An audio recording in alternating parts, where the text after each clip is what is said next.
अस्सलाम वालेकुम दोस्तों, मेरा नाम डॉक्टर इमरान कादिर है और पिछली वीडियोस को देखते हुए और बहुत सारे फ्रेंड्स की रिक्वेस्ट के ऊपर उन्होंने मुझे कहा है जी कि मैं डायबिटीज़ के ऊपर वीडियो बनाऊं और डायबिटीज़ मेलाइटस यानी शुगर की बीमारी के ऊपर बात करूं। तो चलिए आज बात करते हैं शुगर की बीमारी के ऊपर। दोस्तों, किसी बंदे की अगर बॉडी में इंसुलिन जो है ना उसकी प्रोडक्शन कम हो जाती है या बिल्कुल नहीं हो रही होती तो उसका ग्लूकोज लेवल या उसका ब्लड शुगर लेवल बढ़ जाता है। खून के अंदर जो शुगर की मिकदार वो बढ़ जाती है क्योंकि उसकी बॉडी प्रॉपर इंसुलिन डेवलप नहीं कर रही। तो इस कंडीशन को हम डायबिटीज कहते हैं यानी शुगर की बीमारी कहते हैं। नॉर्मली ये जो है ना 110 अगर फास्टिंग है और 120 अगर रैंडम अगर ब्लड शुगर आम दिन के वक्त हम दोपहर को या शाम को ब्लड शुगर करवाते हैं खाना खाने के बाद जो करवाई होती है 120 से ऊपर हो जाए और फास्टिंग 110 से ऊपर रह रही हो तो उसको फिर हम लेबल कर देते हैं कि ये जो है डायबिटीज का पेशेंट है। तो उसमें अलामत क्या आती हैं? शुरू में जो अलामत आती है ना शुगर के पेशेंट में होता है यूरिन का बहुत ज्यादा मिकदार में आना, यानी एक होता है ना बार बार आना थोड़ी मिकदार में, ऐसे नहीं। शुगर के पेशेंट को का यूरिन आम बंदे की निस्बत दुगना या 3 गुना होता है। यानी कि अगर एक नॉर्मल बंदे को 1.5 लीटर टू 2 लीटर आता है तो शुगर के पेशेंट को 4 to 5 लीटर यूरिन आ रहा होता है, क्योंकि बहुत ज्यादा मिकदार में आ रहा होता है, बार बार भी आता है और उसकी मिकदार भी ज्यादा होती है। और इसके साथ है कि प्यास का बहुत लगना, सारी बातों यूरिन कर रहा है बॉडी से पानी निकल रहा है तो उसको प्यास ज्यादा लगनी शुरू होती है, उसका प्यास लगना, वजन बढ़ जाता है, भूख जो है ना वो बहुत ज्यादा हो जाती है, पेशेंट बहुत ज्यादा खाना शुरू कर देता है और इसका ना बिनाई के ऊपर भी असर होता है, यानी कि विजन पे हैम्पर हो जाती है, नजर सही नहीं आता, आंखों में धुंधलापन आ जाता है और हाथों और पैरों का सुन्न हो जाता है। ये शुगर के जो पेशेंट होते हैं उनके हाथ और पैर सुन्न हुए होते हैं या उसमें सेंसिटिविटी बहुत ज्यादा बढ़ जाती है, जैसे कीड़ियां चल रही हैं, कुछ चीज चुभ रही है, इस तरह की सेंसेशन फील कर रहे होते हैं या कुछ भी महसूस नहीं कर रहे होते। जब कभी शुगर का पेशेंट चल रहा होता है चलते चलते उसका पैर का जूता उतर जाता है, उसको इवन के तब पता नहीं चलता कि उसका पैर का जूता भी उतर गया है, इस तरह की कंडीशन भी हो जाती है। इसके अलावा है कि थकावट बहुत ज्यादा हो जाती है और जिल्द जो है ना शुगर की पेशेंट बहुत खुश्क होती है। अच्छा, इसका अब हम डिस्कस करेंगे रिस्क फैक्टर्स क्या है, कि कौन से फैक्टर हैं जिसकी वजह से शुगर होने के चांसेस ज्यादा होते हैं। उसमें है कि नंबर 1 है मोटापा। अच्छा देखें, जितनी बॉडी में जो है चर्बी ज्यादा होगी ना तो जो इंसुलिन है उसको सेल के अंदर जाने में रेजिस्टेंस होगी, तो इंसुलिन सेल के अंदर जा नहीं सकेगी और वहां पे शुगर लेवल हाई होगा। ये एक बहुत बड़ी वजह है, इसलिए मोटापा, ओबेसिटी जो है खासतौर पर जो सेंट्रल ओबेसिटी जो पेट आगे को बड़ा होता है, ये एक बहुत बड़ी रीजन है। कम मुतहर्रिक तर्ज जिंदगी यानी कि सेडेंटरी लाइफस्टाइल जिसको हम कहते हैं कि बैठे रहना, यानी कुछ लोगों को जॉब होती है इसके वो बैठे रहते हैं हर वक्त, या घर पे आएंगे बस लेटे रहे हैं, हरकत कम करते हैं, इधर उधर नहीं जाते, उस तरह की जो जिंदगी होती है ना, इस तरह की तरह से जिंदगी वालों को शुगर होने के चांसेस बहुत ज्यादा होते हैं। फिर आ गया फैमिली हिस्ट्री। बहन भाइयों में से अगर किसी को शुगर है तो वालिदैन को अगर किसी को शुगर है तो वो एक उसमें मेजर में आ जाते हैं। इसके साथ है एज, बड़ी उम्र। अगर किसी की एज ज्यादा है यानी 45 से अगर ऊपर एज हो जाती है ना वो इसमें रिस्क फैक्टर में आ जाता है। इसके साथ है पॉलीसिस्टिक ओवेरियन सिंड्रोम या polycystic ovarian disease.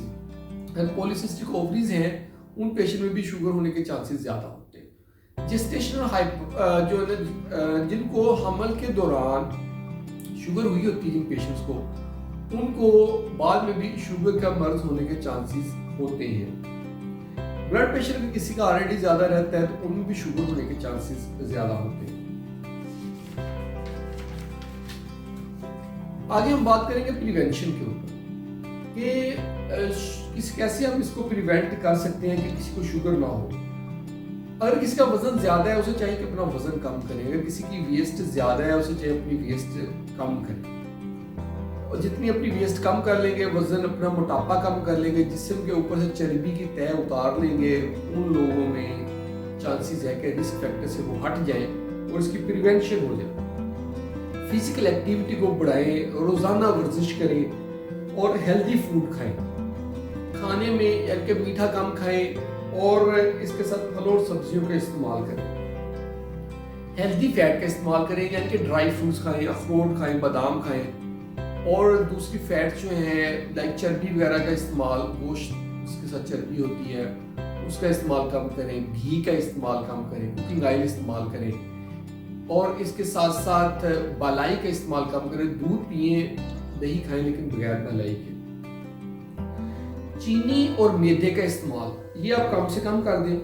Cold drinks की बजाय पानी का इस्तेमाल बढ़ाएं और हर वक्त बैठे रहने या लेटे रहने वाली आदत को छोड़ दें और इस बिहेवियर को अगर आप तर्क कर देंगे तो आपको शुगर होने के चांसेस कम से कम हो जाएंगे। अच्छा, अगर हम बात करेंगे शुगर के इलाज के ऊपर, इसकी ट्रीटमेंट कैसे की जाती है। शुगर के इलाज में है कि या तो हम डाइट के साथ इसको कंट्रोल करते हैं, या अद्वियात के साथ, गोलियों के साथ, टैबलेट्स के साथ कंट्रोल करते हैं, या फिर इंसुलिन थेरेपी यानी कि इंसुलिन दे के इसको कंट्रोल करते हैं। अच्छा, अब ग़िज़ा के ऊपर बात करते हैं कि कौन सी ग़िज़ा लेनी होती है, कौन सी नहीं। ग़िज़ा में मीठे का इस्तेमाल बिल्कुल तर्क कर देना होता है। चर्बी वाला गोश्त नहीं खाना चाहिए। दूध और दही बालाई समेत नहीं लेना। मिठाइयाँ जैसे टॉफियाँ, बिस्किट, आइसक्रीम ये नहीं लेनी। स्वीट डिश नहीं लेनी। डब्बे के जूस जो होते हैं वो नहीं लेने और कोल्ड ड्रिंक्स नहीं पीनी। और चाय अगर पीनी है तो चीनी के बगैर पीनी है, मीठे के बगैर चाय लें। और स्पोर्ट्स ड्रिंक्स, एनर्जी ड्रिंक्स ये बहुत चल रहे हैं, इनको भी इस्तेमाल करें, ये बिल्कुल ना लें। अद्वियात जो है ना, टाइप 2 डायबिटीज जो होती है उसमें जो दी जा सकती है, उसमें मैं कुछ नाम बताता हूँ। वो जैसे मेटफॉर्मिन है, ये ली जा सकती है। सल्फोनाइल यूरिएज है, ये ली जा सकती है।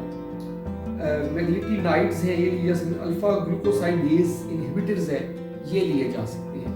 ये वो अद्वियात हैं जो हम लेते हैं। और कुछ पेशेंट्स की, टाइप 2 वालों की शुगर कंट्रोल नहीं होती इंसुलिन के बगैर इन अद्वियात से, तो उनको फिर हम इंसुलिन थेरेपी देते हैं, इंसुलिन देते हैं। और जो टाइप 1 है उनको तो शुरू ही इंसुलिन से किया जाता है कि उनको हम इंसुलिन पे ही फौरन डालते हैं। इंसुलिन में एक इंसुलिन रेगुलर होती है, इंसुलिन आर, उसको हम देते हैं हर 8 घंटे बाद, हर 6 घंटे बाद। और इंसुलिन 70-30 है, ये हम सुबह शाम के हिसाब से देते हैं। 70% डोज सुबह देनी होती है और 30% डोज शाम को देनी होती है। इसके अलावा और भी इंसुलिन की टाइप है, लॉन्ग एक्टिंग जो होती हैं वो हम देते हैं अकॉर्डिंग टू सिचुएशन। अब हम बात करेंगे कॉम्प्लिकेशंस के ऊपर कि शुगर के पेशेंट में क्या क्या कॉम्प्लिकेशंस हो सकती हैं। इसमें कि दिल की नालियों का बंद हो जाना, दिल की शरियानों का बंद हो जाना, ये एक बड़ी है वजह। और इसकी कॉम्प्लिकेशन में हार्ट अटैक शामिल है, फालिज शामिल है। बाजू और टांगों को जो खून की सप्लाई है वो कम हो जाती है, उसमें वेस्कुलरोपैथी इसको हम कहते हैं, वो हो जाती है, शरियानें बंद हो जाती हैं। इसके साथ नर्व डैमेज हो जाती है, नर्व्स जो है वो डैमेज हुई होती हैं। गुर्दे फेल हो जाते हैं, आंखों का मसला, रेटिनोपैथी हो जाती है, आंखें खराब हो जाती हैं। पैरों पे जख्म होते हैं और वो जख्म ठीक नहीं होते, सम टाइम हमें वो जख्म बार बार साफ करने पड़ते हैं। कुछ लोग बेचारों का पैर भी उतारना पड़ जाता है। और इसके अलावा जिल्द के मसाइल होते हैं, समात के मसाइल, सुनने में प्रॉब्लम शुरू हो जाते हैं। एल्जाइमर डिजीज इन पेशेंट्स में होती है। और ये थी जो लॉन्ग टर्म कॉम्प्लिकेशंस चलती हैं। और आगे बात करेंगे हम कि शॉर्ट टर्म में एक्यूट कॉम्प्लिकेशन क्या होती हैं। वो कोमाज है, पेशेंट एकदम बेहोश हो जाता है, ये भी इसकी कॉम्प्लिकेशन में है जो एक्यूट कॉम्प्लिकेशंस में, इसमें पेशेंट को फौरन इमरजेंसी एडमिट करना है। दोस्तों, ये थी आज हमारी वीडियो डायबिटीज के ऊपर। होप आपको वीडियो पसंद आई होगी। आप इस वीडियो को लाइक करें, दोस्तों के साथ शेयर करें और हमारे चैनल को सब्सक्राइब करें ताकि आपको इस तरह की वीडियोस मिलती हैं। बहुत बहुत शुक्रिया।